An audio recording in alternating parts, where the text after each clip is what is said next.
صفات لو موجودة في الزوجة هتأثر قلب وعقل جوزها. أولها إنها تكون حنونة وطيبة وبتعرف تحتويه. 2، ما بتدخلش في المناقشات أو الحوارات الهايفة أو التافهة اللي ملهاش أي قيمة ولا لازمة، زي مين راحت مين قالت مين جت مين عادت مين اشترت مين مش اشترت، على الإطلاق. 3، دمها خفيف وبتعمل روح حلوة كده في البيت وبتبعد عن الكآبة. 4، لو هي غلطانة فعلا بتعترف بغلطها وبتقول إنها غلطانة وبتعتذر وتقول له حقك عليا، يعني مش بتكبر. 5، بيكون عندها مرونة وبتحاول وبتدور على حلول لأي مشكلة بتقابلها، يعني ما عندهاش كلمة الحقني الحقني وتطلع تجري عليه، بتحاول الأول إنها تشوف حل، ما لقيتش حل بتروح تتكلم معاه.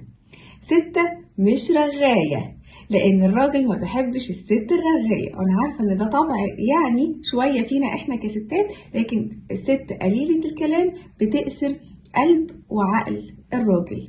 طبعا كمان من ضمن الصفات اللي بيحبها قوي فيها إنها تكون شيك وأنيقة، ومش معنى الشياكة والأناقة إنها تكون مكلفة، لا بالعكس، بأقل التكاليف. وطبعا قبل كل ده تكون تعرف ربنا وبتتقي الله وبتتعامل معاه بما يرضي الله. السلام عليكم.